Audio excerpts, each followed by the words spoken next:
mwami turagushima kuri mwiza,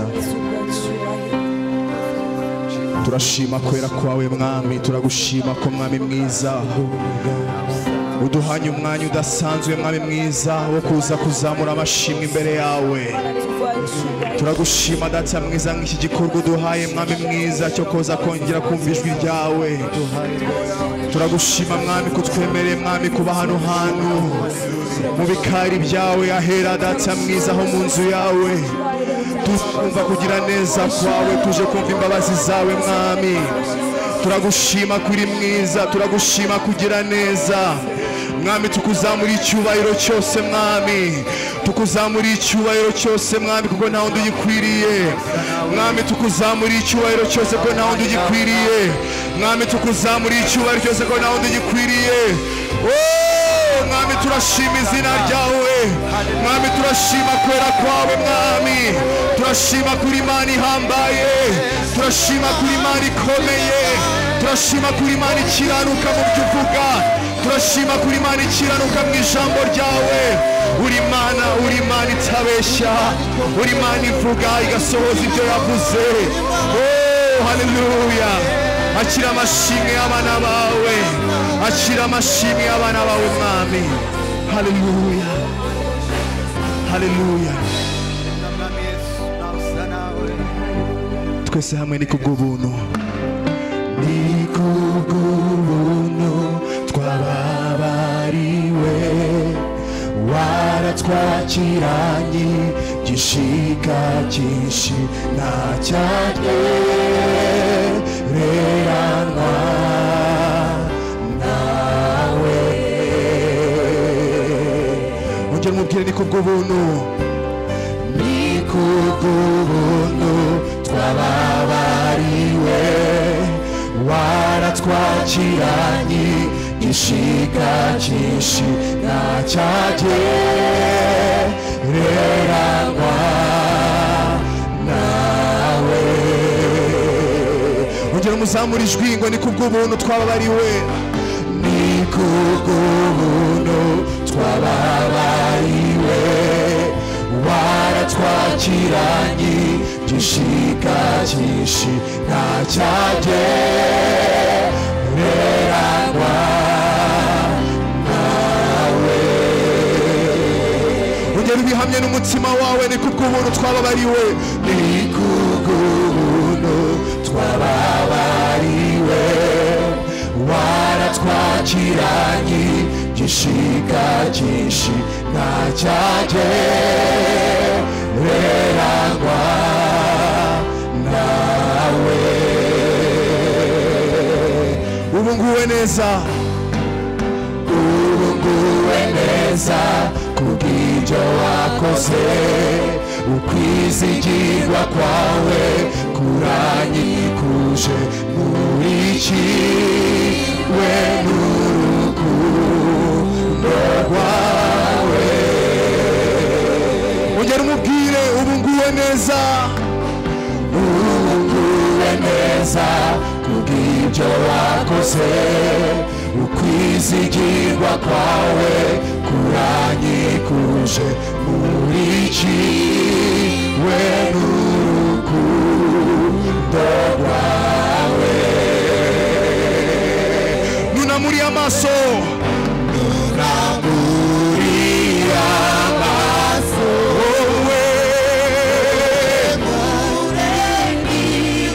wowe nangazwa ngawe mwami,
Hallelujah, hallelujah.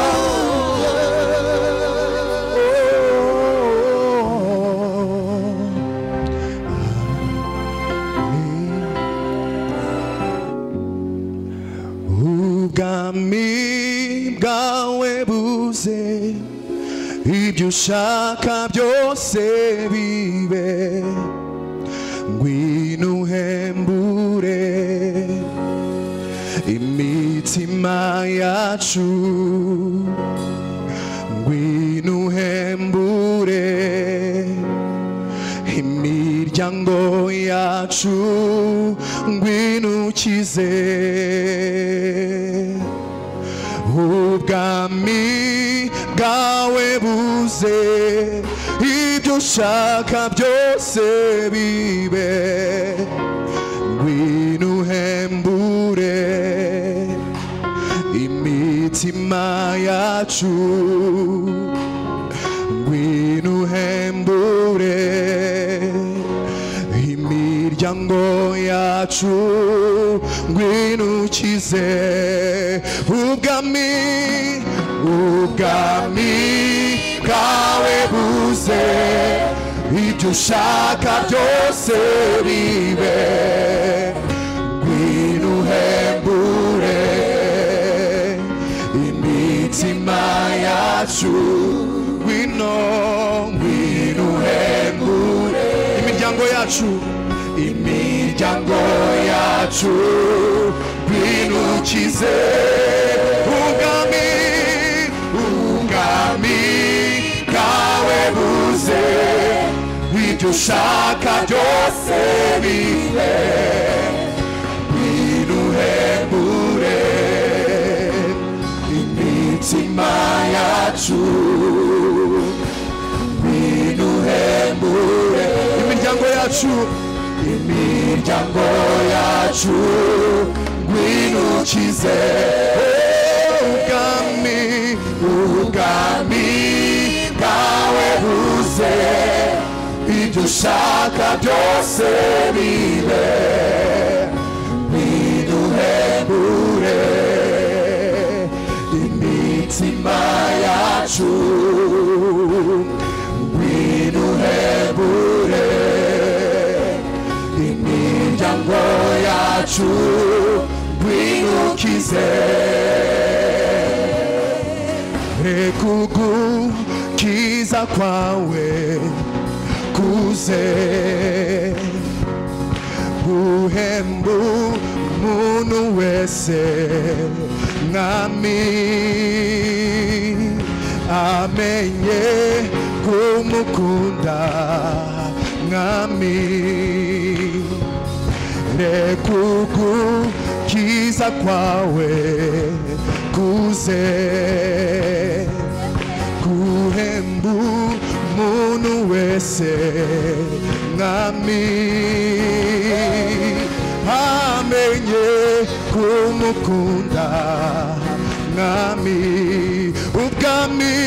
Ubwami bwawe buze, ibyo ushaka byose bibe, ngwino uhembure imitima yacu, ngwino uhembure imiryango yacu, ngwino ukize. Ubwami bwawe buze, ibyo ushaka byose bibe, ngwino uhembure imitima yacu, ngwino uhembure imiryango yacu, ngwino ukize. Ubwami bwawe buze, ibyo ushaka byose bibe, ngwino uhembure imitima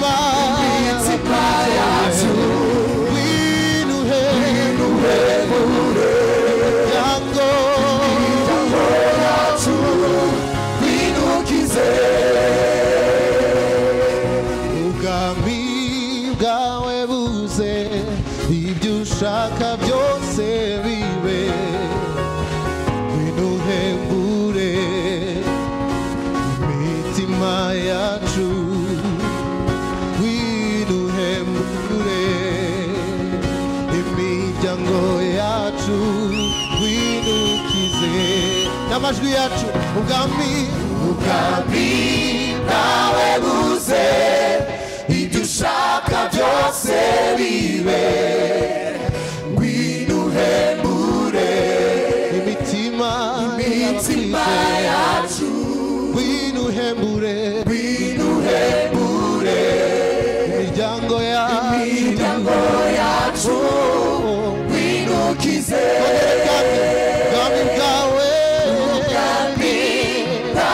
buze ibyo ushaka byose bibe ngwino uhembure imitima yacu Bami Yesu we ngwino uhembure imiryango yacu ngwino ukize ubwami bwawe buze ibyo ushaka byose bibe ngwino uhembure imitima yacu ngwino uhembure imiryango yacu ngwino ukize ngwino uhembure imitima yacu ngwino uhembure imiryango yacu ngwino ukize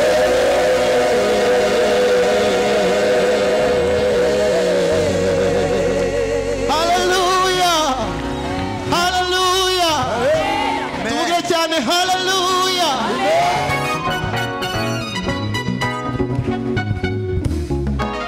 Gukomera n'imbaraga n'ibya Yesu, cyubahiro no kunesha nabyo nibye, tangiriro n'iherezo ni ubitegeka, arakomeye gukomera n'imbaraga n'ibya Yesu, cyubahiro no kunesha nabyo nibye, tangiriro n'iherezo ni ubitegeka, arakomeye zamamaza intsinzi ya Yesu, zavuga gukomera kwe, sinzahwema kubibwira abazankomokaho. Yesu ni ntwari mu ntambara najya nanirwa, arakomeye igitinyiro cye cyuzuye muri iyi si yose, nta muntu n'umwe wabasha kumugira inama, ibyo yategetse birakwiriye, arakomeye zamamaza intsinzi ya Yesu, nzavuga gukomera kwe, sinzahwema kubibwira abazankomokaho. Yesu ni ntwari mu ntambara najya nanirwa, arakomeye igitinyiro cye cyuzuye muri iyi si yose, nta muntu n'umwe wabasha kumugira inama, ibyo yategetse byose birakwiriye, arakomeye gukomera n'imbaraga n'ibya Yesu, cyubahiro no kunesha nabyo nibye, tangiriro n'iherezo ni uwiteka, arakomeye gukomera n'imbaraga n'ibya Yesu, cyubahiro no kunesha nabyo nibye, tangiriro n'iherezo ni uwiteka, arakomeye igiteye ubwoba cya nijoro nikizantera ubwoba, yarafashe maze ampindura nk'ibirimi by'umuriro, ubu ngenda twika ndasenya kubw'izina rya Yesu, ndakomeye igiteye ubwoba cya nijoro nikizantera ubwoba, yarafashe maze ampindura nk'ibirimi by'umuriro, ubu ngenda twika ndasenya kubw'izina rya Yesu, ndakomeye igiteye ubwoba cya nijoro nikizantera ubwoba,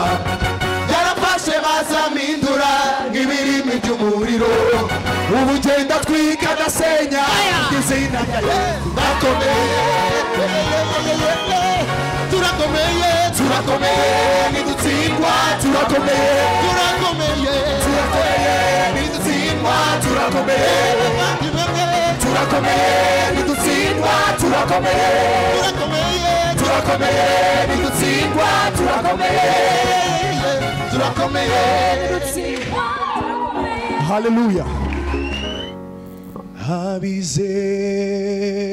Abizera bavuge yuko wera urera birori mukesha gitaramo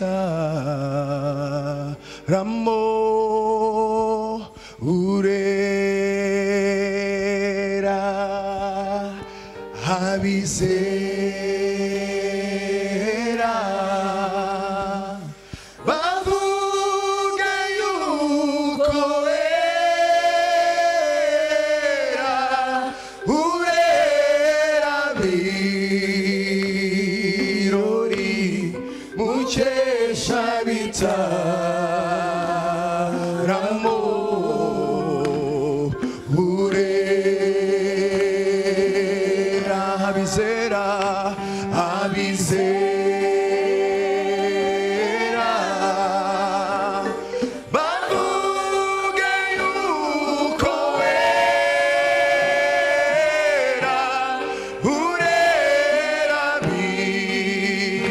birori mukesha bitaramo urera abizera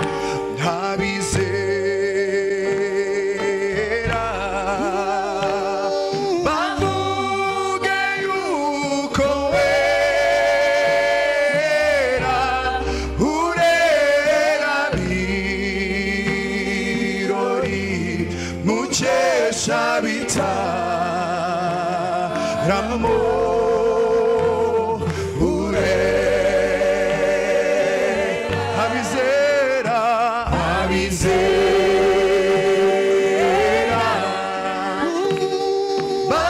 yuko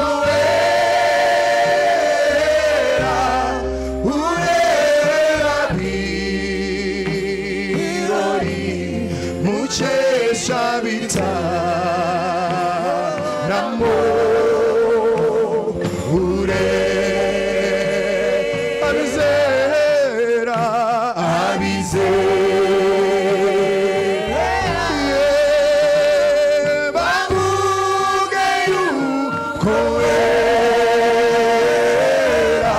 urera birori mukesha gitaramo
wanyeretse gukomera kwawe nanjye mwami nzahora ngushima wanyeretse gukomera kwawe nanjye mwami nzahora ngushima wanyeretse gukomera kwawe nanjye mwami nzahora ngushima wanyeretse gukomera kwawe nanjye mwami nzahora ngushima wanyeretse imbaraga zawe nanjye mwami nzahora ngushima wanyeretse gukomera kwawe nanjye mwami nzahora ngushima wanyeretse imbabazi zawe nanjye mwami nzahora ngushima wanyeretse gukomera kwawe nanjye mwami nzahora ngushima wanyeretse agakiza kawe nanjye mwami nzahora ngushima wanyeretse gukomera kwawe nanjye mwami nzahora ngushima nanyuzwe n'amahoro yawe nanjye mwami wumva ishimwe ryanjye wanyeretse gukomera kwawe nanjye mwami nzahora ngushima wampaye agakiza kawe nanjye mwami nzahora ngushima wanyeretse gukomera kwawe nanjye mwami nzahora ngushima wanyeretse gukomera kwawe nanjye mwami nzahora ngushima wanyeretse gukomera kwawe nanjye mwami nzahora ngushima wanyeretse gukomera kwawe nzahora ngushima wanyeretse gukomera kwawe nanjye mwami nzahora ngushima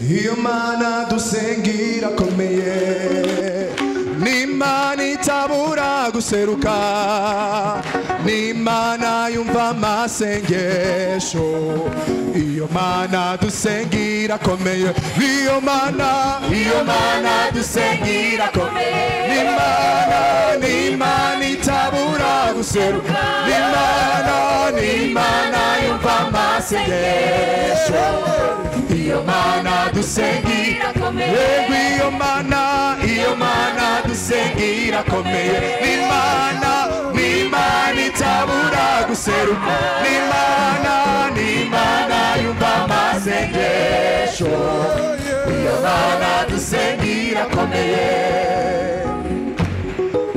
uri ntwari Yesu ugira neza uraganje uri ntwari Yesu ugira neza uraganje uri ntwari Yesu ugira neza uraganje uri ntwari Yesu ugira neza uraganje uri ntwari Yesu ugira neza uraganje uri ntwari Yesu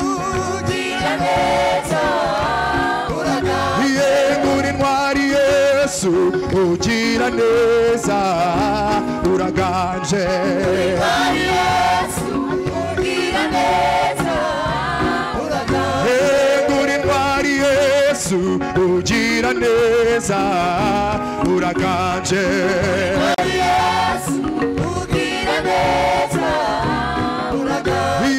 uri ntwari Yesu ugira neza uraganje uri ntwari Yesu ugira neza uraganje uri ntwari Yesu ugira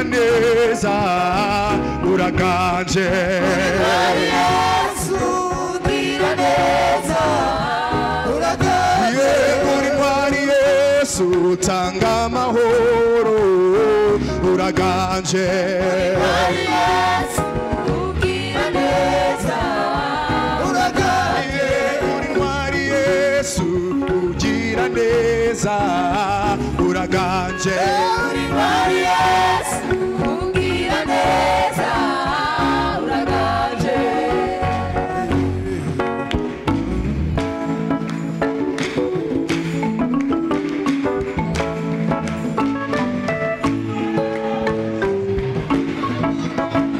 aye mwami Yesu urera niwishira ubwiza bwawe bumurika kurenza Yesu aye aye mwami Yesu urera niwishira ubwiza bwawe bumurika kurenza Yesu aye aye mwami Yesu urera niwi ubwiza bwawe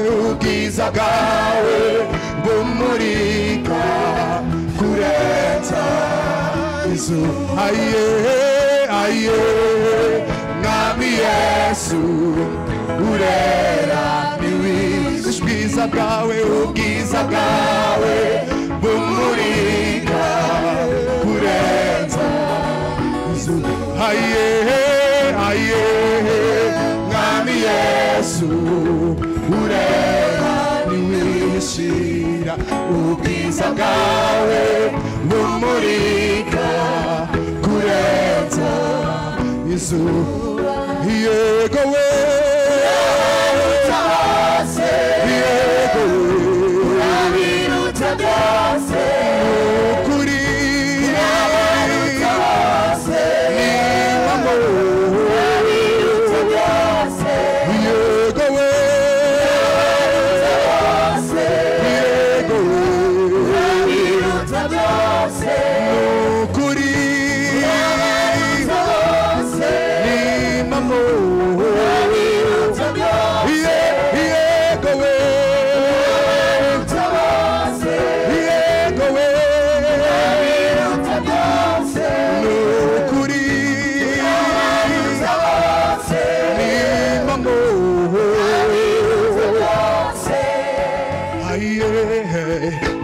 Yesu urera niwishira ubwiza bwawe bumurika kurenza Yesu aye aye mwami Yesu urera niwe ubwiza bwawe bumurika kurenza Yesu aye aye mwami Yesu urera niwe ubwiza bwawe bumurika kurenza Yesu yego we yego we kuri ni mamo yego we yego we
Wewe murezi.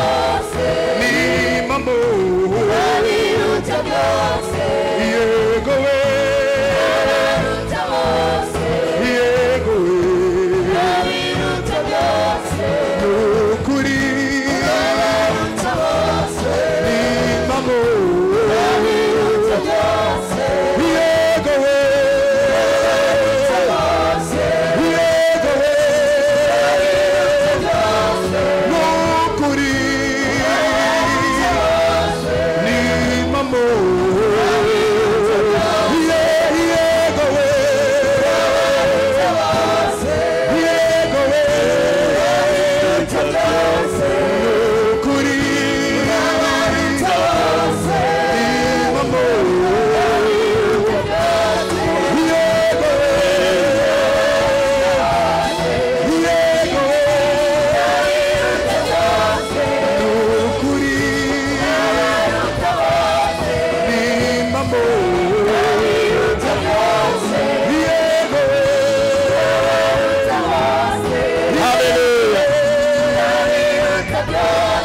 Nukuri. Ni mambo. Hallelujah, hallelujah. Hallelujah. Twakire umushumba. Without further ado, let's welcome our Umushumba pastor wacu maze aze so akomeze gahunda that he may zose. continue with the program. Gahunda zisigaye azikomeze. I know the rest he will continue. Reka mbasabe Imana yacu tuyamashe menshi cyane Let me ask you to clap unto our God. Imana yacu ni igitangaza tugomba God is kwihimbaza cyane twayishimira. He's great and let's praise him. Nabonye mucicaye ariko nabasaba ko tuyamashe menshi cyane I saw you are still duhagurutse. seated, but I'd ask you to Imana stand yacu ni up and igitangaza kandi praise our irahebuje. God. He's great. Hallelujah. Haleluya! Hallelujah. Murahari! Reka Imana yacu tuyongera amashi Let's praise again our menshi. God. Menshi, Hallelujah. menshi. Again. Ahimidiwe milele Yesu. Let him be praised, Jesus. Amen. Amen. Bwira mugenzi wangu mu nzu y'Uwiteka haba ibyishimo. Tell your neighbor that there is joy in the house of the Lord. There is joy in the house of the Lord. Tell them there is joy in the house of the Lord. Cleanse all the cloud in the name of Jesus. Let's clap again unto our God. Let's clap again unto our God. He is great. Nabonye abaririmbyi baririmba I heard the singers sing ngo nimetosheka na Yesu wangu as they sang milele that they are ahimidiwe milele. satisfied with their Jesus Nta forever. muntu n'umwe wahagijwe na Yesu There's nobody who's been satisfied by wakwifata vyenda Jesus atagaragaza ko Yesu ari umwami who can ukomeye cyane. contain themselves without saying that Jesus is great. Reka mbasabe mwese bakristo mwaje hano Let me ask you, all of you are here ndagira ngo Christians, usuhuze mugenzi wawe mubwira ngo kaze muri iki giterane to greet cy'umuryango. your neighbor and welcome them in the Mubwire convention. ngo kaze cyane muri family convention. Greet them and welcome them in a family Ongera kandi convention. mubwire ngo you are welcome, karibu cyane muri convention ya famille. Tell them that they're welcome in the family convention. Kuza hano kwawe si impanuka, Thank you for coming here, and it's ni not umugisha a ukomeye hazard, cyane. and Niyo stay mpamvu tugomba strong. kukwakira neza tunezere. That's why we need to welcome you. Ariko nanone ubwo tumaze kubakira mwese And again, after we have welcomed you all, abakristo mwese mwisange mwumve ko ni iwanyu n'ubundi hari asanzwe ari I iwanyu. want you to feel at home. Ariko nanone munemerere bakristo ubwo tumaze kubakira, And again, after we've welcomed you all, ndashaka kugira ngo uyu mwanya twakire abashumba bose bari hano. let me take this opportunity to welcome our pastors Abapastori again. mwese muhaguruke tubakire Pastors, please stand mw'izina up rya Yesu aho and muri. recognize you in the name of the Lord Jesus. Reka tubabone abapastori aho muri muhaguruke. Pastors, wherever you're seated, Karibu sana, please stand murakaze up. cyane, murakaze. Thank you. Imana ibagirire neza, Imana May ibagirire God neza. bless you. May God Imana bless ibagirire you. neza. May Mubongera God bless amashi you. menshi cyane kubera ko ni Clap abashumba again banyu. unto them. They are our pastors. Murakoze cyane, Imana ibagirire neza. Thank you so much. God bless you.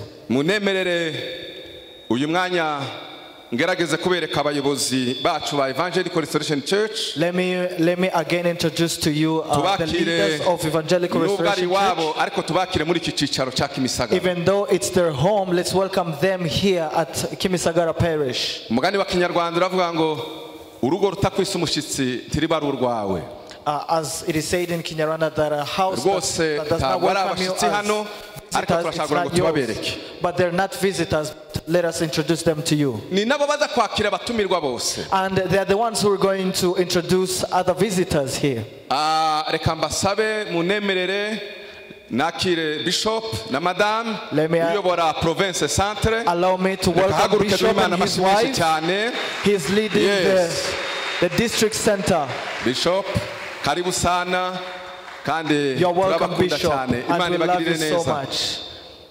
Nubwo ari Bishop uyoboye Province Centre, even though he's the bishop leading the district center, he has his own parish he's leading. But for the purpose of this convention, he's left his parish and he's come to gather here with us. So thank you so much and God bless you. Mama Bishop Leo ahaguruke. Allow me again to welcome Mama Bishop Leo. She's our mother. Let's clap unto God. She's our mother and we love her. And she fellowships here. Whenever she's seated there, we feel at peace. When we preach as she's following us, we feel like we have an eye of a parent watching over us. And whenever there's something wrong, she can tell us that, oh my children, something is not going well. So we thank you, Mom. We're again with our father that we love, Apostle, and Mama. We ask you to stand up. Yes. Yes. Yes. Hallelujah! Hallelujah! Clap again! Clap again! Again!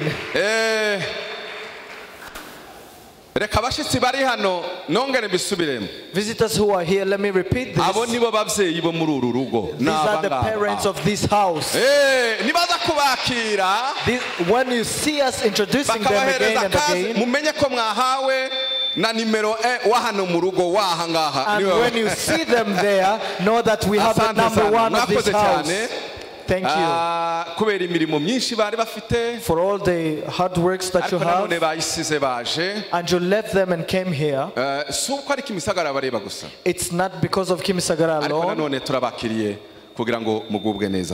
But welcome you again. For this convention, it's a family convention. This is the fourth time we organized this. The first time it was in 2013. And it was themed after the foundation of a home. Those who are here, you learned a lot. And we heard the testimonies of families who are delivered. And then 2015, it was the second. And the theme was protect your family. It had been realized that many problems that we face in our homes is due to our distractions. And the husband would forget his responsibilities in keeping the home. The word of God says that after God had given Eden to Adam and Eve, it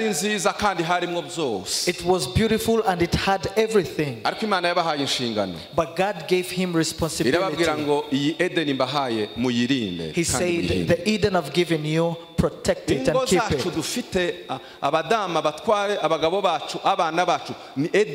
Our families, our homes, husbands and wives, our homes are Eden. So whenever we are distracted, the devil comes in and he destroys a lot of things. And the last year, 2016, it was our third. It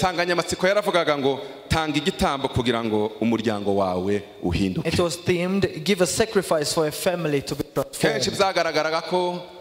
abantu bagira ingorane mu ngo kubera ko batemera gutanga ikiguzi. We had realized that people have a lot of issues in their homes because they don't pay the sacrifice. Umudama akikunda cyane tiyemera kwemera kuba igitambo kugira ngo havuke umubavu mwiza uhumura neza. The husband and the wife would sometime look at their own and then forget of the rest. So the devil could enter in and destroy things. Those who are present, they were blessed and they learned a lot. And this is the fourth conference of 2017. Whose theme is the legacy of the family. We will learn a lot of things. But let us put them together in one word. A parent who will be here, a mother or a father, should fear and honor God, regardless or without thinking of themselves, but also thinking of the seed they're sowing, their children to the grandchildren and the great-grandchildren will reap it.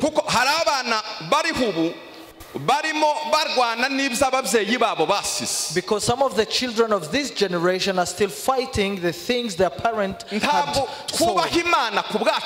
So we don't honor God for ourselves alone, but we honor Him for our next generation to be blessed. So we are called to be parents, to be families that are giving good legacy to families. Those are the topics we will talk about. And it's not only that. You will read from Matthew 7:24-27. Where the Bible shows that rain had come.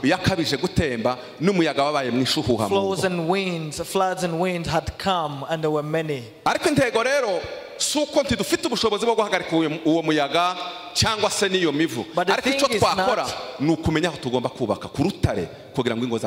thing is not that we don't have the power to fight against those, but we have to construct, to build on the true foundation. And that foundation is those who hear my word according to Jesus and put it into practice. God is the one who establishes families. And He's the one who established the principles to lead this home. And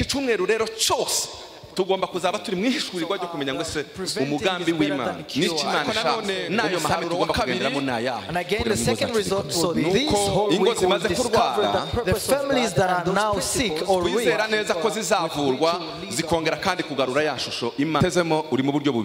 And we'll have such results.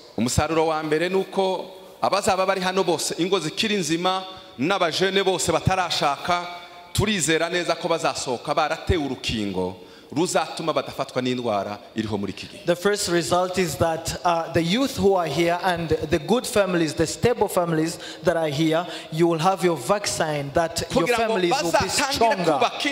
N'ingo zihagaze neza kugira ngo icorezo gihari so that the plague that is out here will never reach you. You will be vaccinated. So we'll be applying preventive medicine. His doctors will be led by the Spirit of God as God has prepared them. The rest is your presence for you to catch what God has prepared for you. So if you heard all this, clap unto our God. Clap unto our God so that we may have result. I love people who share after hugging. Hug each other. Hug at least 7 people.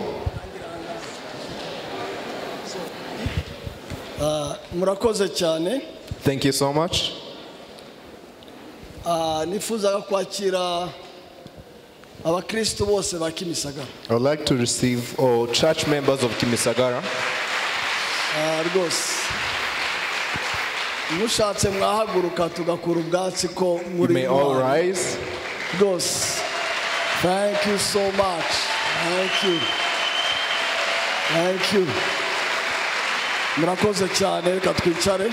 Thank you so much. You may be seated. Abashumba bose ba ERC, all the pastors of ERC, bishops bishops and other servants of God,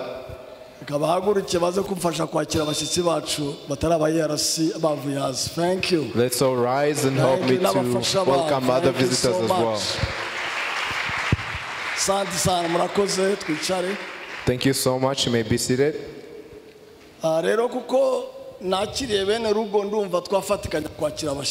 Because we have welcomed church members of here, now you may allow me to welcome the visitors.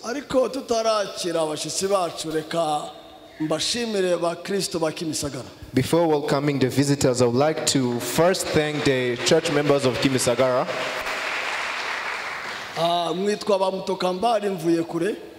I come from far.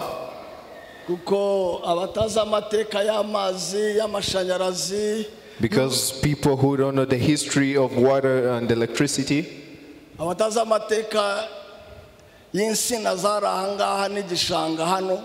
who don't know the banana trees who were here, that were planted here,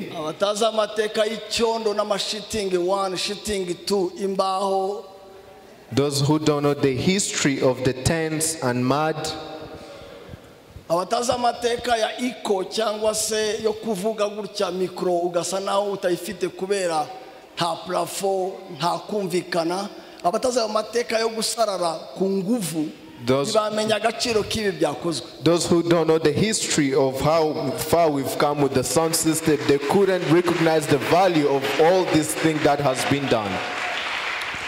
Nifuzaga ko nyuma y'iyi giterane muzakora umunsi umwe wo gutaha urusengero ku mugaragaro kandi ka launching kandi gashyashya. I would appreciate if after this family convention you get a moment to relaunch the church.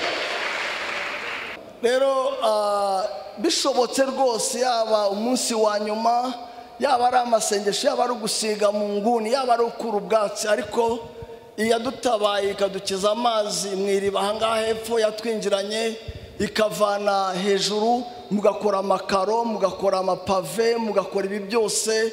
Ibi ni ubutwari bukomeye bitarimo abazungu no gusabiriza Imana nkorera ndayiryarye bampera umugisha. And so if you would like, I would also appreciate if we have another thing of celebration of all this hard work that was done. Munyemerera akire umushyitsi wacu mukuru. Allow me to welcome our guest. Akaba ahagarariye nyakubahwa ministre w'uburinganire n'iterambere ry'umuryango, who represents the Minister of Gender and Family. Akaba director waho ngaho kandi umushyitsi wacu umuhire. She's also our sister. Ashoboye guhaguruka tugahimana amashyi. Thank you. Urakoze cyane nakuba umushyitsi mukuru wacu uyu mugoroba. Thank you so much to our main guest of this evening. Umushyitsi wundi wo mu rugo Mama Rose Rwabuhihi, Gender Monitoring Officer, rwose ahaguruke tumwakire mu rugo iwacu. I would also like to welcome other guest, Mama Rose. Thank you, karibu sana. We thank you so much and you're welcome. Harundi mshiki wacu Ingabire wo muri private sector ya diaspora. The guest we have, I don't know if she's here yet. Yes. Thank you. Nakoze cyane karibu. Twakire umuvandimwe wacu Theodomir Mutabazi watutse mu RGB ushinzwe civil society na political parties. We'd also like to welcome Mr. Mutabazi. Thank you. You're welcome. Twakire Apostle David uhagarikiye amatorero hangaha muri Nyarugenge Kimisagara. Nawe thank you so much. You're also welcome.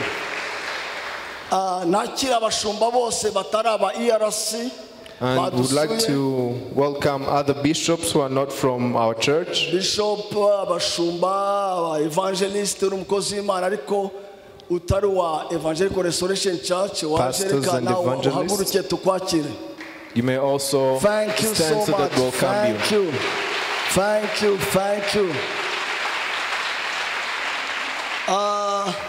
barakoze. Thank you. Naje nuzuye nanjye hariho nakira kumwihariko ni madamu. There's someone else that I'm going to especially welcome, who is my wife. Reka mwegere muhe mikro. I will approach her and give her a microphone. Impamvu mutabyumva nuko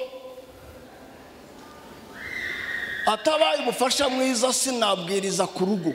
The reason why, because you don't understand, is if she's not a good wife, I can't have a successful preaching. Nimba natinyuka kuvuga ku byo gushakana n'urugo nuko mfite aho mbikomora cyangwa se ho biva cyangwa se ntavuga amagambo abeshya runaniye sinababwiriza kurwubaka ntarushoboye. So she's the one building my home.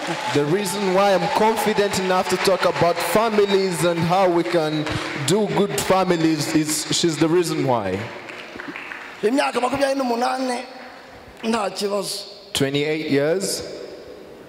Ndabasuhuza mu izina rya Yesu. I greet you all in the name of Jesus. Bishimiye kongera kubana namwe. I'm very happy to be with you again. Ibyo Pastor Aaron avuye kuvuga. What Pastor Aaron has said. Cyangwa Bishop Muzaliwa. Bishop Muzaliwa. Byankozeho cyane. They touched me a lot. Arigiye tuvuga urugo. Sometimes we talk about a family. Ariko yabivuze Pastor Aaron urutare ni Kristo. But Pastor Aaron said it in a different way of Christianity. The Bible tells us that whoever constructs without God is constructing for nothing.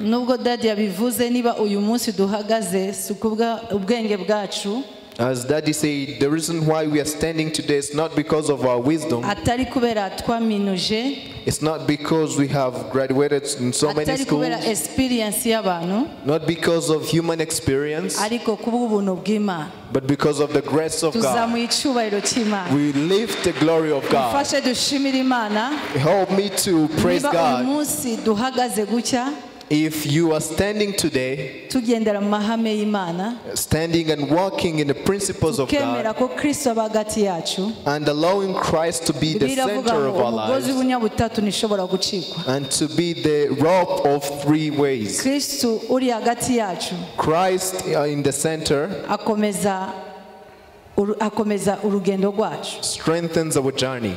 May God bless you. We love you. As Daddy said, we entered here and we're very surprised. May God return to the burns where it took from. Constructing or building God's temple is good. And God is pleased with it. May God bless you. Kubera iki cyorezo cyo gutandukana giteye ubwoba cyane ku isi. Because of this disease of divorce, it's very terrifying. Kandi gitangaje nuko abo ahitwa abateye imbere niho byanateye imbere. And what's surprising is that in countries where we think they are developed, it has also developed. Masasu, once my family is so hard for me to deal with, I won't preach. And I'm not the one who is saying this, it's a scripture. One day you might forget about me and stone me. You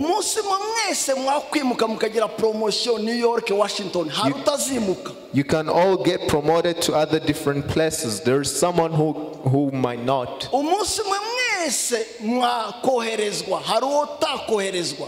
So someday you might be dispatched in different missions. A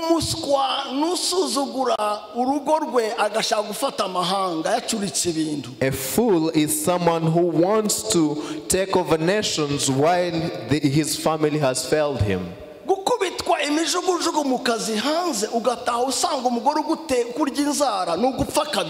Because anytime that you go out there and you attack people, and then when you get back, your wife is also attacking you.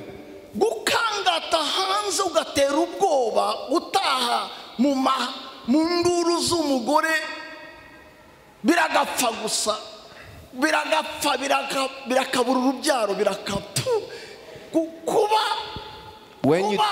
kuba utafite uwahuta uguhumuriza ngo agukureho ikoti azana utuzi dushyushya gukanda amano bakwita imbwa muri electrogaze nugira mu rugo bakwita indi mbwa ubuza bibaye iki ariko nibura bakwita imbwa muri electrogaze nutabakwita umugabo uvuga uti nibura ahantu hamwe nanjye ndi umugabo nubwo ahandi nabimbwa. This is just true. When you go back home and your wife cannot even take off your coat or even massage you, when even in the outside world they have neglected you, it means that when they call you a dog at your home and they call you a dog outside, it's the same thing. Masasu maze imyaka 35 ndi umushumba umunsi ku wundi nkora akazi k'ubushumba nagatangiye ndi muto rwose dore imisatsi irampunze ariko reka ngubwire. For 35 years, I've been into this pastoral mission. If someone could take issues of couples from what I do, I would be even more healthier. amafaranga n'ubukene n'ubushomeri ariko ibibazo by'ingo ibibazo by'abashakanye abangana bagiye gutemana abacana inyuma abubaka iwabo abandi batabizi abajyanirana gahunda ababyara abo batazwi bakicara hamwe bangana abifuza ko abandi bapfa nabo ntibapfe bakabyibuha abareba kandi mu rusengero rw'Imana. The normal issues of poverty and lacking money and the other different things, that's okay. But the issues of divorce, of wishing malice to other people, today I'm not going to talk about legacy. I'll talk about it on Thursday from 4 p.m. up to late evening. But let me give you a glimpse of it.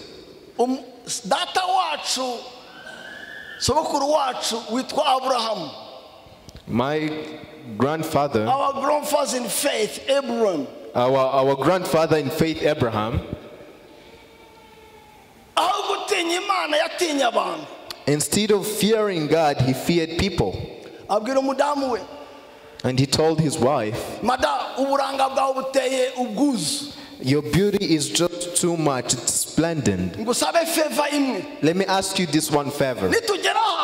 When we reach somewhere, don't say that you're my wife. You should say that you're my sister. And when they reached somewhere, they asked Abraham, who is that lady? And then he said, that's my sister. And then the husband took his wife and took her. If God didn't intervene, he would have been put into loss. But because God intervened, God saved him and talked to the king, return that wife. Otherwise, you are a corpse of a dog. You are not just a dog. Because a live dog is better than a dead lion. Because that wife has a husband. That is Abraham. His son Isaac. Because of the legacy of a lie and legacy of fearing people instead of God, he told Rebecca, if we reach somewhere and they ask you, who are you? You should say, you are my sister. And Isaac went somewhere. After reaching that place, they asked him, who is that? And then he said, that is my sister. And they took her. After spending some time with her,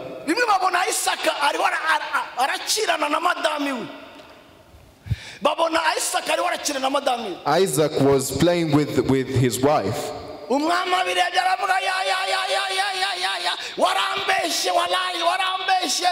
then the king observed it and said, "You lied to me.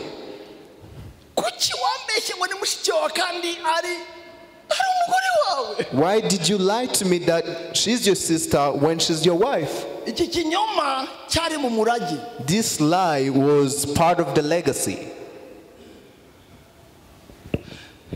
Masasu njyewe nkomoka mu muryango abantu ingo zari zarananiye barwana buri munsi baterana amagofe basimbukana bakubitana amasahani mu mutwe nakuze kwa mukuru wanjye mbona intambara buri munsi narinzi ishusho y'umwenda w'imbere wa madamu wa mukuru wanjye ari nka papa narinzi niba ari ble kubera intambara ngo papa pru buri munsi mvuga mu mutima ni mama y'Imana sinzarongora ndagafesere batera imbyaragure aho gutunga umugore cyangwa se nzica abantu. I Masasu come from a family that always had disputes. I know that my brother, they always fought with his wife, and I would swear that I would never get the same experience. But today I have a family. I will have a family. We'll grow all together. And I invite you.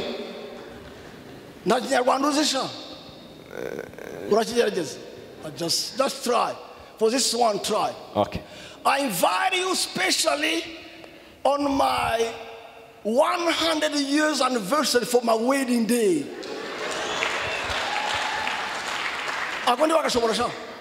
Okay. Ndabatumiye umunsi Masasu nzizihiza imyaka 100 y'urushako. I invite you all on my 100th wedding anniversary. It will be 2nd of December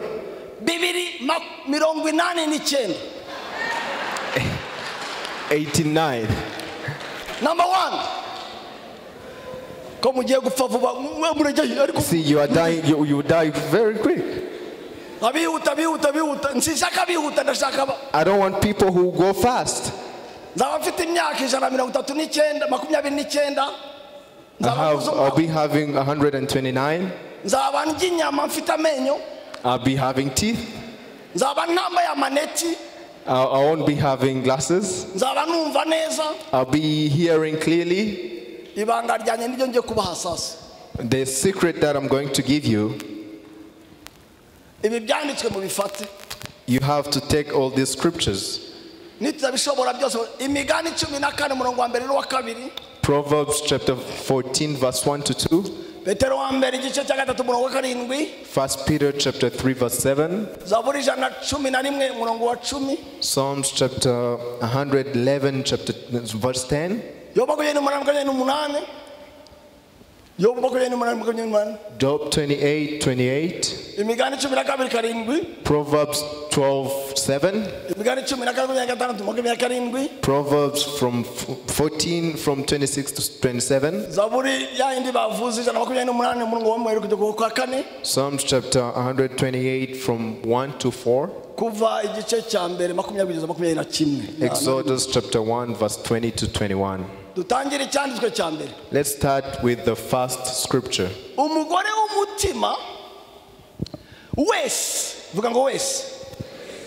Ijambo wese no kuvuga ngo yaba umurundi kazi yaba umushinwa kazi apfa kugira iki yaba avuka aho batunze yaba avuka mu bukene umugore w'umutima wese irangi aho avuka doesn't care yaba yarize atize apfa kugira iki umutima. Ijambo umutima bisobanuye ngo ubwenge cyangwa se wa mugani umugore w'umutima wese agira ate n'uburyo jambo vuga cyane fasha igituma yubaka urugo rwe niki. The reason why she builds a family is this. Abivana he? Where does she get it from? Abikura he? Where does she get it from? Abikura he wa mugani? Where does she get it from? abikura ku mutima. She gets it from the heart. Abikura ku bwenge. She gets it from the wisdom. Abikura ku gutinya Imana. She gets it from fearing God. Ariko mupfu. But the one who is not, ubwe adafashije n'abandi, vuga ngo ubwe agira ati arusenyeshejwe atari uko abuze impamyabumenyi, atari uko abuze amafaranga, atari uko abuze ibintu, abuze umutima, abuze wisdom, abuze ubwenge, abuze sagesse, abuze ubwitonzi. The foolish woman, the reason why she destroys her home is not because she doesn't have a diploma or other different experiences. It's because she doesn't have wisdom. Nize segondere ahantu biti Buvira. I started secondary school in Buvira. Muramu wanje ni wari prefet w'amashuri. Muramu wanje ni wari prefet w'amashuri. My brother-in-law was the director of the school. Yes, my brother-in-law was the director of the school. Noneho akajya mbwira werenewe yari umushi. Werenewe uko na akili ya masomo lakini hauna hekima. Atazikwa imani magambo ufite ubwenge bwo mwishuri ariko nta. He would tell me, you have the intelligence for school, but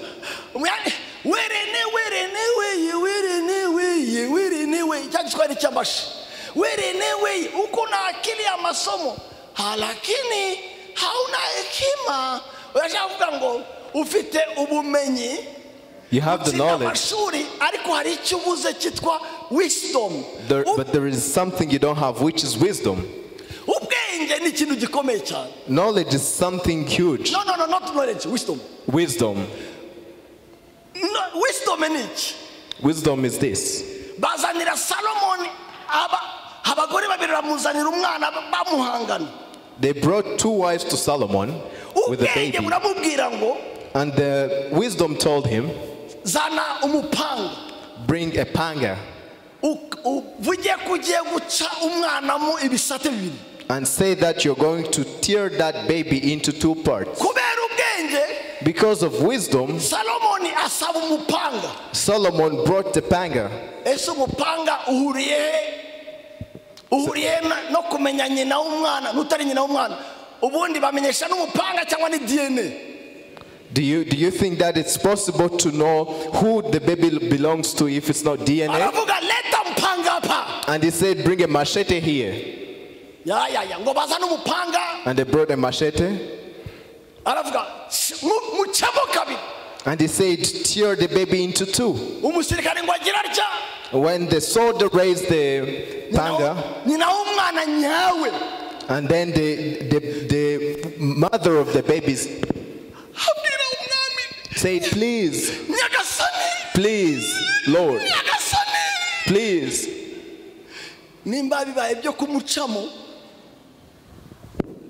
If he's tearing the baby into two, then leave him. See, if you don't have the wisdom, if the baby doesn't belong to you, if you're not the mother, the other one who was not the mother of the baby,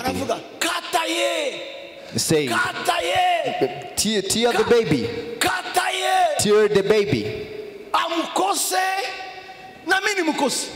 If the baby is to be lost, then let us lose him both. Wisdom. Wisdom. After my wedding, I would go to preach in Kinshasa. I would chase the demons. I would pray for the sick. I would take it all. Or stay there. I would stay there for long. I would stay there for long. I would chase the demons. I would pray for the sick.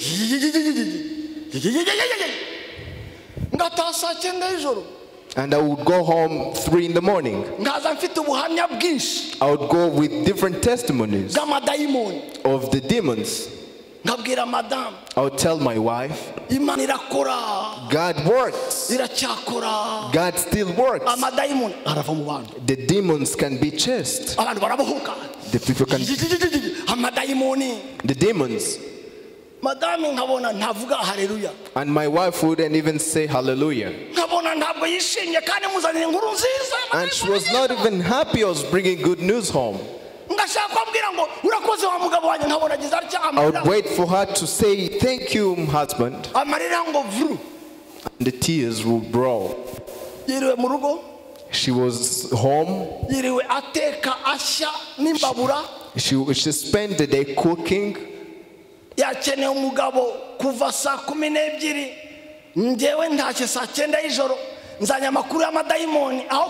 wanted to bring the husband home by 6, but I'm coming home with the news about the demons. I didn't ask how she was, what she ate. I'm coming home with the news about the demons. One time God told me, Masasu, you are a fool. You don't have wisdom.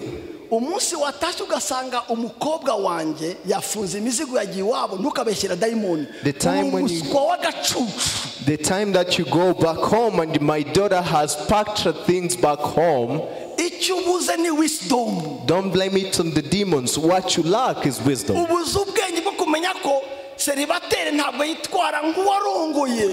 wisdom that you lack is knowing that the bachelor doesn't treat himself the same way as a person who is married.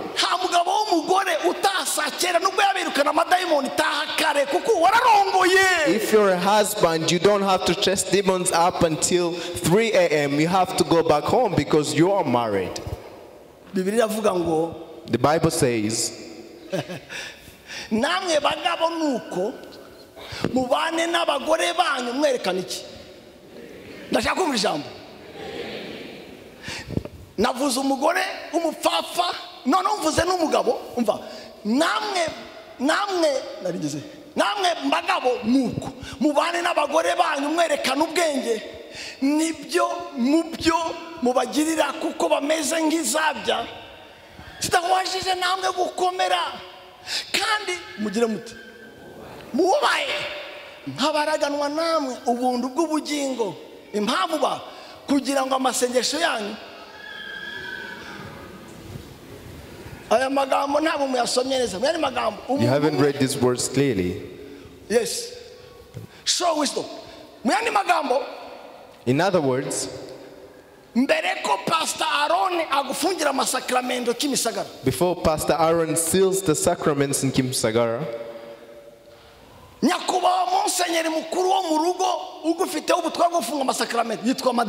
the priest who has all the sacraments, the first priest who has all the sacraments is your wife.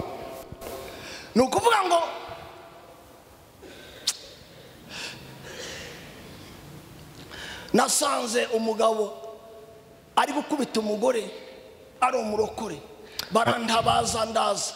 I saw a saved husband who was beating his wife. Ndamubwira Nikodi uzi ko ibi bintu uri gukora n'inyamaswa ntizikirwana.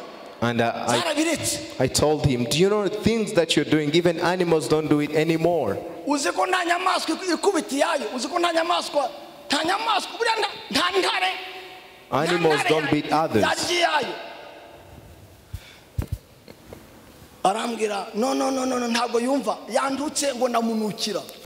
And he told me, the thing is, she doesn't even listen. She told me that I stink.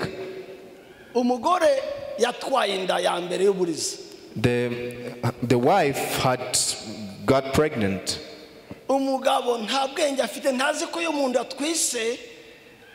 Amazuru arahinduka, imyumvire irahinduka, arya n'umusenyi n'amatofari arayarya. The husband, kubera ko nta bwenge afite, ntazi ko gusama inda bigira icyo bihindura. Umugore amubwira ati mugabo wanjye nsanga ari kumutikura amagofi. Nabaza yagututse iki? Ati yanduze ngo namunukira. The husband was not wise enough to know that when his wife was pregnant, the condition might change. And then he beat her because he said his things.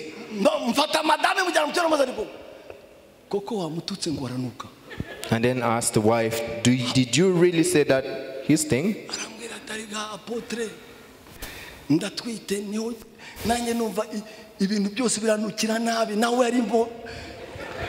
You know, Apostle, the reason is everything here stinks because I am pregnant. I feel that everything stinks. Umugabo ntabwo afite ubwenge bwo kumenya ko umugore ntasanzwe ameze uko yari asanzwe ameze mu bihe bisanzwe hari uko ameze n'ibihe bidasanzwe hari uko atameze so kutagira ubwenge bituma utamenya kumufata nk'izabya zoroshye zifite change. The husband doesn't have that understanding that the wife has changed, that things on her body conditions have changed. So when you don't have the wisdom, you don't understand that she's a weaker partner. Masasu ngewe usibye Imana sinakubatse. Masasu, if he wasn't God, I wouldn't have built a family. I'm just a shepherd who has been in villages and also in some urban areas. There is no way that I can relate to my wife. Number one. The first thing, my wife eats slowly, but me I eat so fast. My wife has the time to listen to you. My wife looks at you and knows that you're not beautiful. And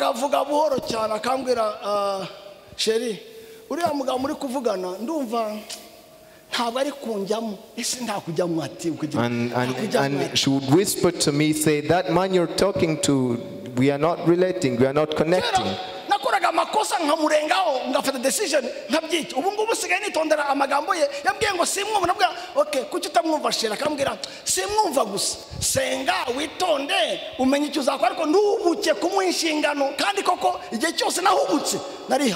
Sometimes I could take quick decisions without even realizing there are different steps that I had to go through of waiting, praying, and also doing other things so that what I do is not just out of a quick blue.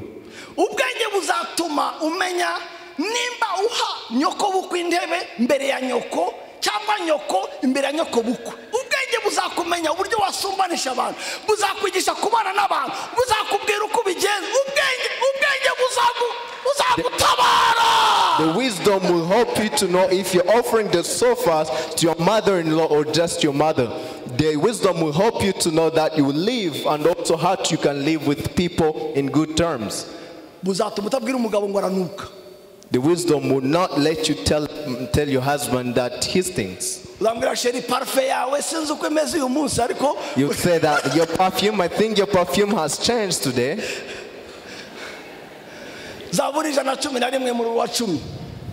Psalms chapter 111 verse 10.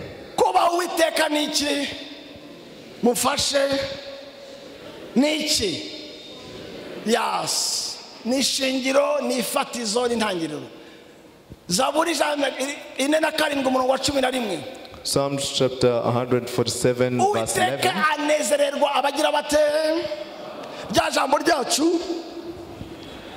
ryacu a word. Abatinya Uwiteka aragira ate kandi yakunezererwa agira ate arakubakira, of course. Good.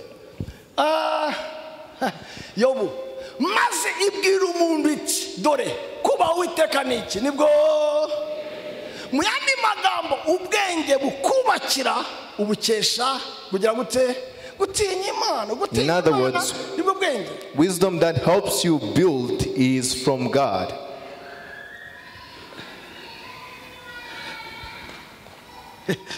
Gutinya Imana, fearing God, niryo banga ryo gutunga ubwenge, is a secret of possessing wisdom. The person who fears God, you have to fear them. Because they have wisdom that will serve them in any time. You might lose everything but possess fearing God. It will save you.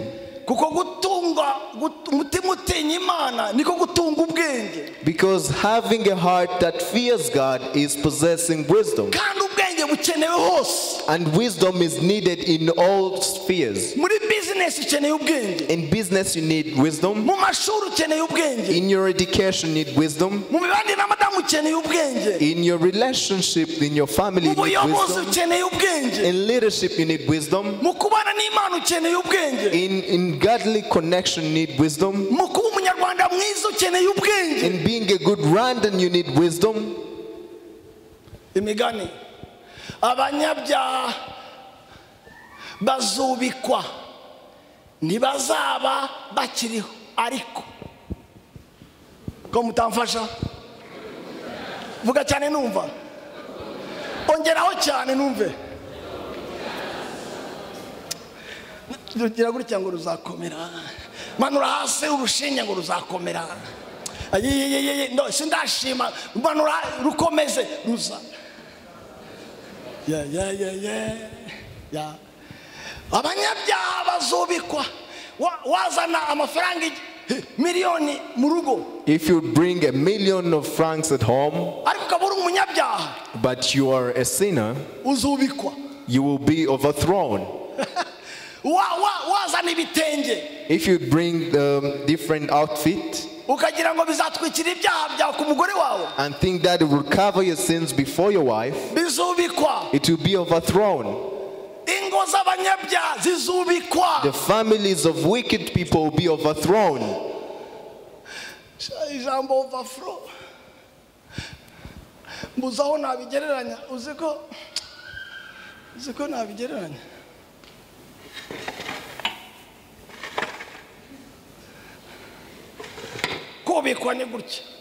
Being overthrown is like this. You were like this, in this shape.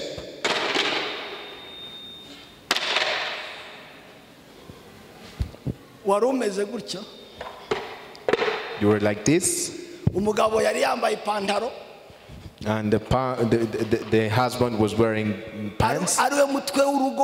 As the head of the family, as the priest of the family, as the prophet of the family, as the protector of the family, as the one who promotes the family. But because of that sin, he's overthrown. The wife would take the lead as overthrown.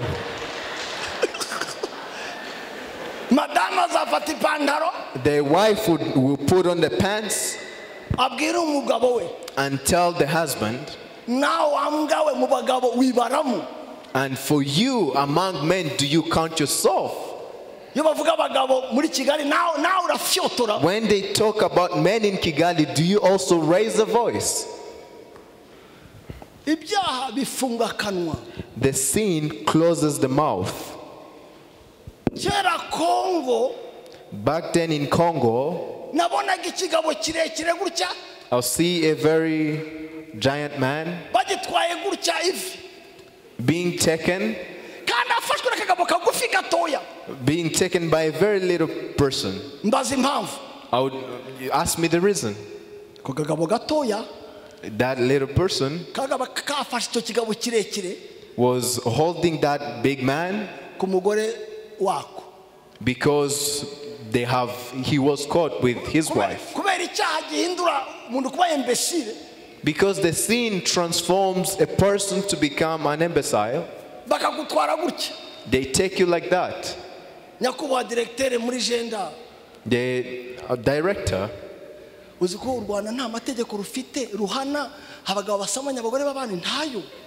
know that when you don't have the laws that punish people who commit adultery.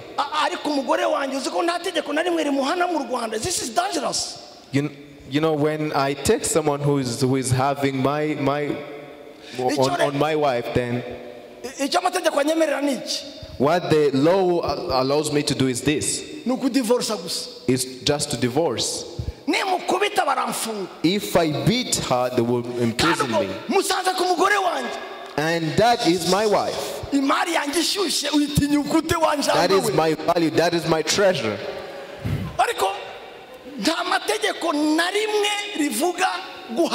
But there is no law that talks about punishing. This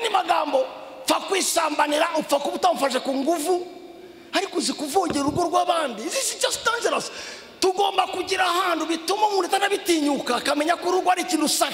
We should have a place or a pledge that shows that the family is a sacred place. Yeah, definitely.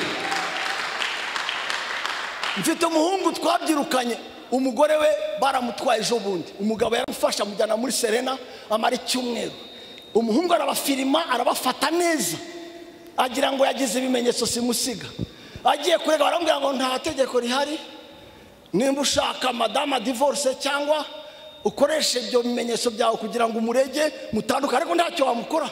I have a friend whose wife was taken in Serena. He took everything on tape. Aho nakori uzatinyukire nakwica bakanyica icyo ndacyemerewe nimba Yesu arafira itorero kuki ndafira umugore wanjye nakwica dina uzatinyukire ko ndakariya nimurabona karate nakwica utuvuganire nyakubahwa mushyitsi mukuru.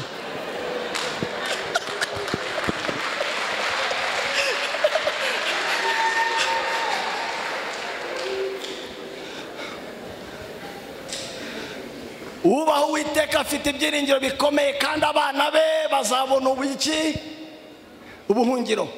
Kubaho Uwiteka cyangwa kugira gute gutinya Uwiteka ni isoko y'iki y'ubugingo bigatuma abantu batandukana n'imitego y'urupfu. Ya ibintu ko byambanye byinshi iyi Zaburi bayivuzeho irimo umugore wera imbuto irimo abana bakikije ameza irimo umugisha uva Siyoni mu nzu y'Imana irimo umugisha uva Yerusalemu mu mujyi utuyemo. These psalms had a lot of things of people in Zion, of different blessings that come from Zion. Hahirwa ugira gute rya jambo ryacu vuga nubi hahirwa iki nuba rya jambo ryacu. I want to hear a word. Hahirwa utinya Imana hahirwa utinya Imana Uwiteka wese umva akagenda mu nzira ze kuko azatungwa n'imirimo y'amaboko buriya no guhirwa wowe uzajya wishima disi we uzahirwa ariko agikurikira. Vuga ijambo numva vuga cyane de vuga numva de umugore wawe azaba nk'umuzabibu kandi umuzabibu urasindisha musinde ku manywa musinde saa sita sinde saa 10 ajya muri dushe usinde najya muri saro urengereho wera cyane mu kirambi cy'inzu yawe abana bawe bazaba nk'uduti ubisige nk'amavuta walahi bagosa ameza yawe mbega umunezero uku niko umuntu ubaho Uwiteka agira ate ikizatubahirwa n'iki atinya Imana. Masasu ndahiriwe. Masasu, I'm very blessed. Kuko ndakindi umwanzi yangerageza ntasogongeye. Because there is nothing else that my enemy can test which I haven't tested. Narashonje. I have been hungry. Naratawe. I have been taken. I have been a refugee. Naragiye ihene. I have been a shepherd of God. Narwaye imvunja. I have had the jiggers. Nabuze agaciro. I have been a person without value. Narafunzwe. I have been imprisoned. Naragawe. I was once criticized. I had a wife who only had one outfit throughout years.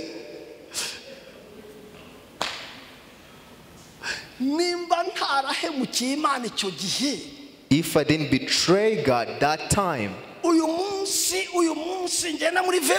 today that I drive in V8, That is past. But now have debts of consecrating to him more. If I did not fear him back then, now that I can fear him with what I have.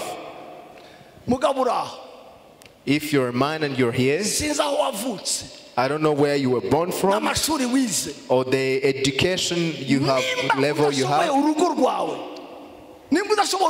If you're not able to be well with your family, quit your job. Quit your pastoral mission. Quit your glory or the status you have. Because everything you're doing is just theater. Your value is not what you or you are, but of what you have.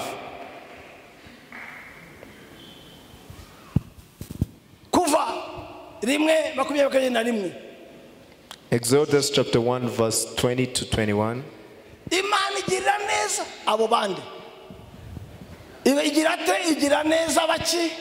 babyaza ubwo bwoko buragwira burakomera cyane kandi kuko abo babyaza bagize bate rya jambo ryacu numve cyane icyavuye mu niki usoma icyongereza shani igifaransa mushakira igifaransa ndumva igifaransa ntawe ufite igifaransa aho ngaho. In English, the word of God says, so God was kind to the midwives, and the people increased and became even more numerous. 21. And because the midwives feared God, he gave them families of their own.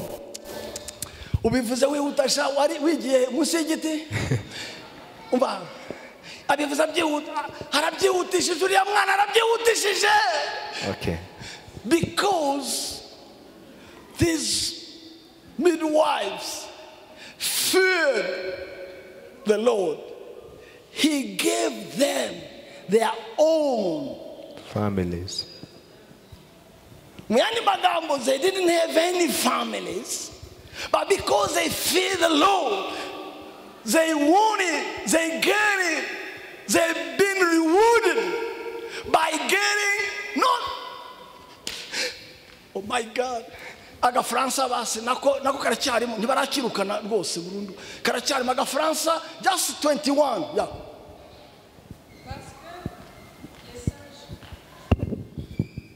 Parce que les sages-femmes avaient eu la crainte de Dieu, Dieu fit prospérer leur maison.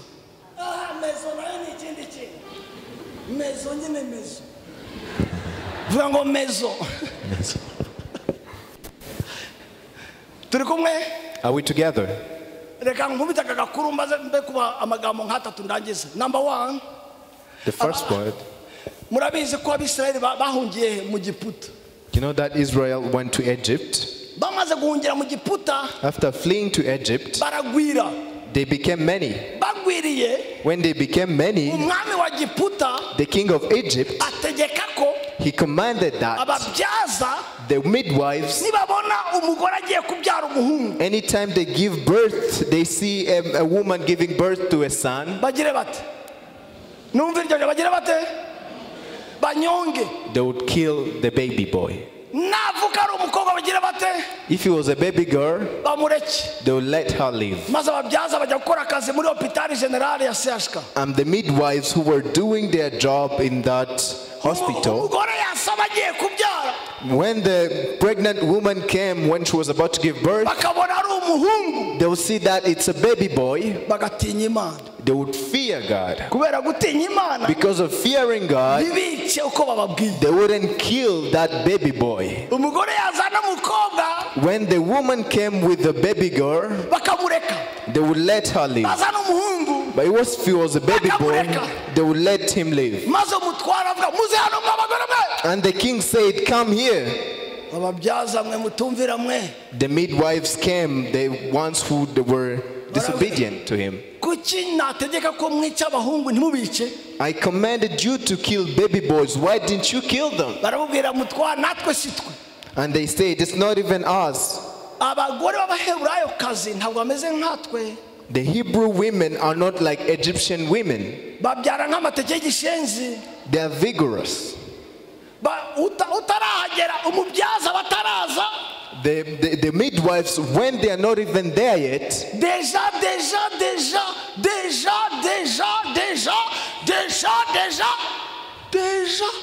they have given birth already. impamvu tutabica nuko abaheburayokazi bari très solide version bassin solide bagira ngo The reason why we don't kill them is that the Hebrew women are very vigorous and very energetic.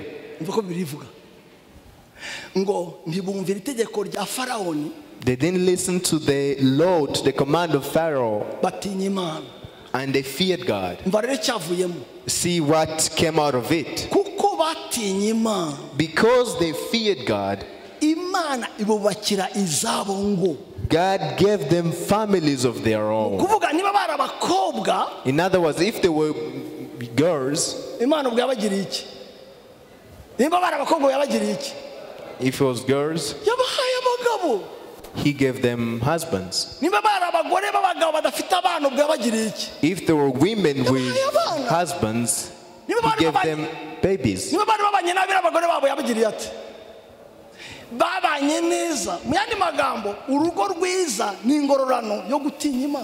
In other words, a good family is a reward of fearing God.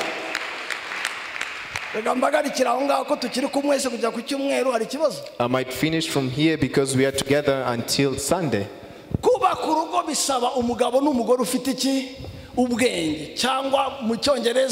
Wisdom, mu Gifaransa sagesse. Aribwo bushobozi burenze ubwa kamere budushoboza gukemura ibibazo duhura nabyo mu buzima bwacu, ya mivu itemba na yamvura duhura nabyo mu buzima bwacu, cyangwa budushoboza kwitwara uko bikwiriye aho dutuye.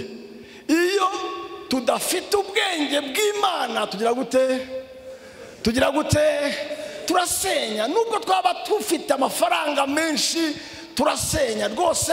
Abasenya sabatize gusa, nabize menshi barasenya, bafite amafaranga barasenya. Kubaka ni wisdom, ariko bushobozi uheshwa n'Imana bukaguha uburyo bwo kwitwara bukwiriye mu bibazo bikwiriye. Building a family requires a wife and a husband to have wisdom, which is the ability beyond human nature that helps us to solve problems in our lives and also to equip us with good values where we live. That's why no boy get married. You have to be a man mature in order to get married. Niyo mpamvu nta musore urongora. Harongora nde? Ko mutamfasha yamfashije. Harongora nde? Impamvu ni iki? Nuko umusore haba adafite wisdom, maturity ihagije yo kurongora. Nje nabonye umugabo antabaza ari kurira. I've seen a man who came to me, he was crying. Arambwira njya gutabara. Uzi icyo yambwiye? And he told me, arambwira ngo umugore ntabwo azi ko nkumbuye mama. My wife doesn't know that I miss my mother. So there are men who are grown but they are internally immature. If you miss your mother, then why did you marry? Sagesse ni maturity, ni ugukura. Wisdom is the maturity. I miss my mother. As a grown man you are. Ndabivuze MASASU. Brett. Ubwenge nyabwo tubukesha umutima girute. Numva iryo jambo tinya Imana cyangwa wubaha Imana ukanga ikibi urunuka. Ukagendera mu nzira zigororotse aribyo bishimisha umutima w'Imana. Number The true wisdom comes from a heart that fears or obeys God, a heart that hates evil and works in the right path which pleases God. Lastly, ingororano Imana igororera abafite umutima witinya niki n'umugore bracket umugabo umeze ute numva iryo jambo mwiza urumbuka imbuto z'umwuka wera n'izindi mbuto zose n'iz'abana ndetse n'abana bamukikije bamutera kurabagirana kuko ni amavuta ileyalo ndetse n'umugisha ufatika umuha kunyurwa muri byose. Imana iduhana umugisha. Thank you so much.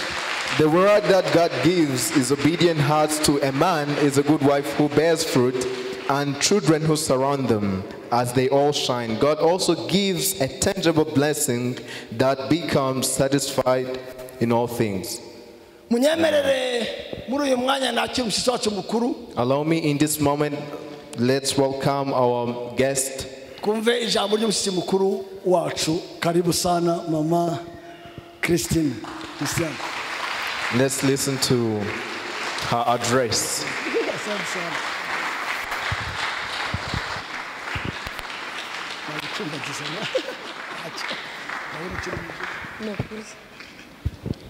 Yes, ashimwe.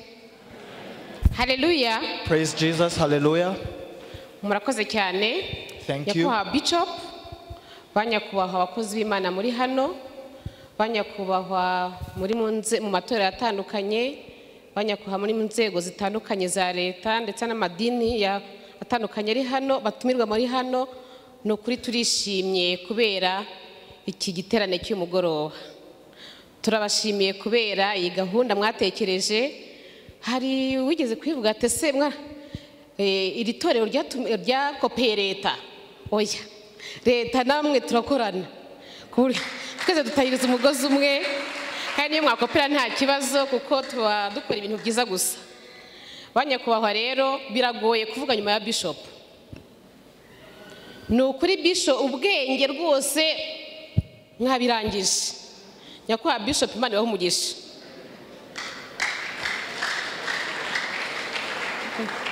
Mu izina rya Nyakubahwa Minisitiri w'Uburinganire rero n'iterambere ry'umuryango utabashije kuboneka, murabizi yarababwiye ariko kandi yarabyifuzaga cyane.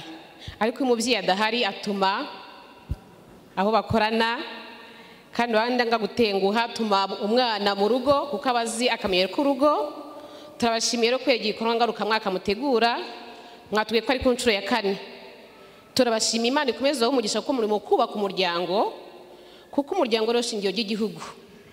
Nkuko itegeko nshinga ryo muri 2003 ryavugure muri 2015 bivuga n'igihugu cyacu cyahaye agaciro umuryango. Bavuga ko umuryango rero shingiro ry'iterambere ry'igihugu ku buryo na gahunda zose leta ishyiraho zari zo gushyigikira umuryango. Nukuri turashima ubuyobozi bw'itorero Restoration Church muri rusange ndetse n'itorero rya paruwasi ya Kimisagara. Turabashimira kubera no gahunda nziza mwakoze guhera muri 2013 yo kugira ngo mugire mushyira umwihariko. Tuzi ko n'ubundi mu nyigisho nziza mutanga buri gihe yo muri kwigisha mugaruka ku muryango. Umuryango ugizwe n'umugore n'umugabo. Abo bantu babiri nibo babanza. Hanyuma abana bakaza nyuma. Cyangwa kubera kugena kw'Imana hari n'igihe bataza. Hako ntabwo bivuze ko umuryango kandi ukabana neza. Nyakubahwa Bishop, nukuri mwakoze cyane mwaduhagiye ko ubwenge burubaka. Iyo tubakiye ku bwenge ibintu byinshi ntabwo urugo rurapfa. Twebwe turaza kongera kugira ikintu ntabwo dukoresheje mu bwenge, dukoresheje mu tuvuga ngo noza imibanire mu muryango wawe. Nyakubahwa turaza kubasigira kano gatabo kitwa ngo noza imibanire. Unoza imibanire no mwashakanye mu bantu bose benshi cyane musengana bavanyemo umwe ku bushake bwawe. Hanyuma rero muravuga mutireka dushakane twubaka urugo. Mugomba kubaka urugo rero rushingiye ku rukundo rufite imizi y'indangagaciro z'umuco nyarwanda. Indangagaciro zibuze yo kuganira kwabuze yo gutega amatwi byabuze urugo rasenyuka. Twebwe bwa bwenge dukoresha ibiganiro, dukoresha kubahana, dukoresha indangagaciro. Ako mumva ko twese duhuriza hamwe. umuryango rero niwo shingiro ry'imbaga y'abanyarwanda nk'uko nabibabwiye. Hanyuma iyo tubonye muzi ko mwafashe insanganyamatsiko nziza cyane, umurage w'umuryango. Iyo uhuye n'umwana uramubaza ngo uro kwandesha ndo kwa kanaka ndo kwa kanaka ndo kwa kanaka, ukumva ukibuka kwa kanaka kubera yuko hari igihe uvuga uti ndakuzi sha nibaguhe icyo kunywa. Kubera iki? Kubera ko umuryango mwabanye, kubera ko mu muryango uzi ko witwara neza. Ariko yavuze ngo uro kwa kanaka ugasanga uro kwa hahandi zirarazishya, uravuga ati sha ni hahandi kuriyo nawe bita bigira ikintu bikubwira. Niyo mpamvu rero ababyeyi rwose umurage w'umuryango, ababyeyi nitwe cyane turi kubwirwa. Ni byiza ko tuzamara n'icyumweru hano, banyakubahwa muri hano nimushaka muzaduhamagarira ko tugiye tuza twebwe twicaye hano. Ni ukuri turahari,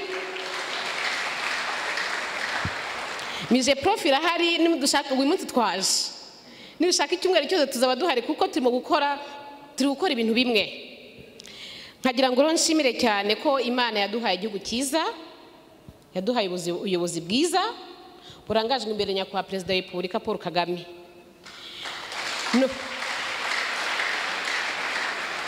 Yatumye igihugu cyacu cyongera kugira agaciro, cyongera kwiyubaka, yongera guha agaciro umuryango.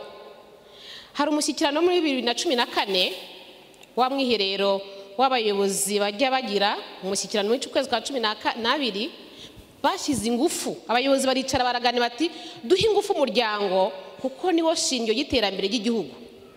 Umuryango wanjye, umuryango wa Paul, umuryango wa Joshua, umuryango wa kanaka udateye imbere, igihugu kiba kivurikira ubusa. Kuko nutera imbere ndagatera imbere, twese tuzahuza twubaka igihugu kiryoshye, igihugu giteye imbere, igihugu kibana mu mahoro.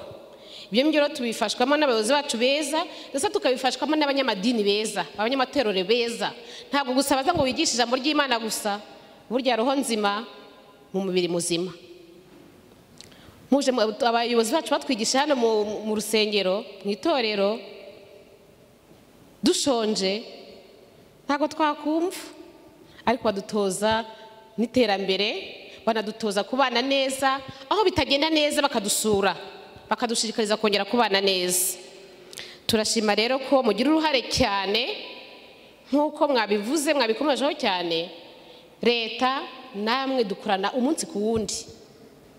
Ni ukuri ngunya kwa minisitiri yataza kugira izindi mpamvu abayizi ubwe kugira ngo yereke ukuntu rwose abishimiye cyane.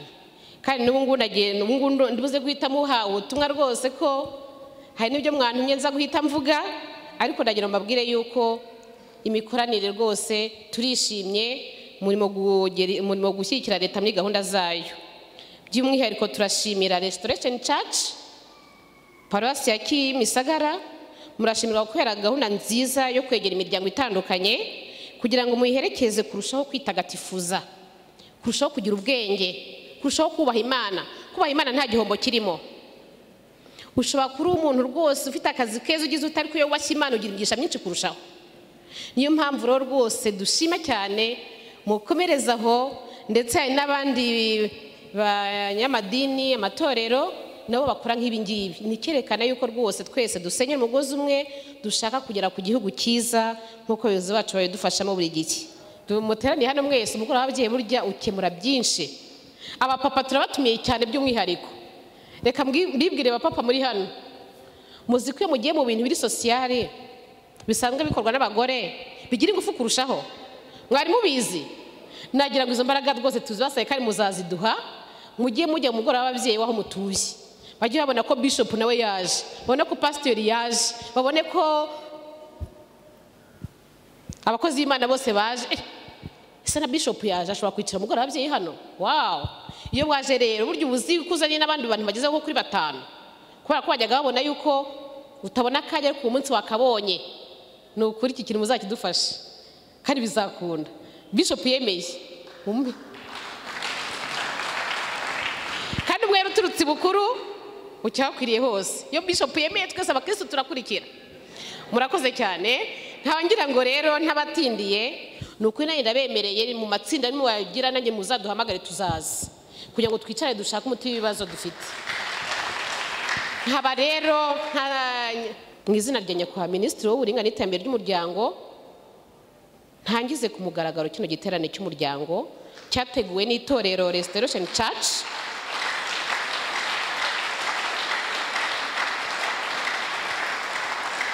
nkaba mbizeza ubufatanye bushoboka bwose muri kino cyumweru kandi kuko umusaruro uzakivamo ntabwo ruwanyu gusa n'uw'igihugu cyose n'uw'abanyarwanda bose kuko iyo mwubatse umuryango muba mwubatse igihugu. Murakoze murakarama, Imana ibahe umugisha.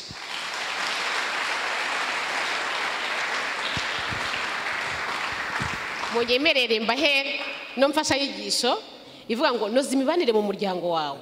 Harimo ibiganiro byinshi, abagiye gushinga ingo, abamaze kurushinga, mbese byose mwavugaga birimo. Bwa bwenge mwatubwiraga hano bwishemo. Hanyuma hano ni agatabo k'umugoroba w'ababyeyi. Umugoroba w'ababyeyi rero burya ni inzira yoroshye cyane yo gukemura amakimbirane. Kandi rwose twishimiye yuko amakimbirane ari imwe muri topics muziga ku buryo rero rwose imfashanyigisho irahari kandi natwe turahari. Murakoze cyane.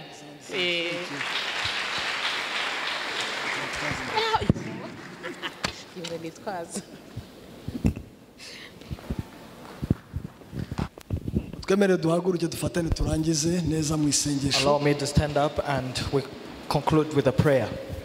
Bishoboka mufatane ibiganza hafi na hafi kugira ngo if you can make it, hold each one's hand, stretch out to the church. Mana y'agakiza kacu ubuhungiro bwacu, tugushimiye umugoroba mwiza, tugushimiye intangiro nziza, tugushimiye kuba alfa mwiza, tugushimiye ko ubufasha bwawe butazabura muri iki giterane, tugushimiye ubufatanye n'abafatanyabikorwa bose mu nzego zose mu buryo bwose. Tugushimiye ko kiraza inshinga leta, kiraza n'inshinga itorero, ko iki kibazo cyo kubana nabi cy'uburezi n'urushako rubi kizarandurwa mu izina rya Yesu Kristo w'i Nazareti.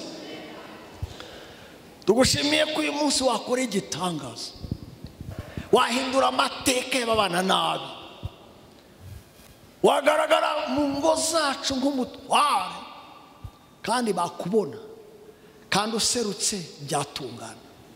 Tugushimiye inama twumvishe, tugushimiye gahunda zinyuranye mugoroba w'ababyeyi, tugushimiye gahunda zose n'imfashanyigisho zose n'ubushake bugaragara mu mpande zose, kuko tusenyera ku mugozi umwe, turemeranya nawe mwami kuzabikora no kubikora urabikoze.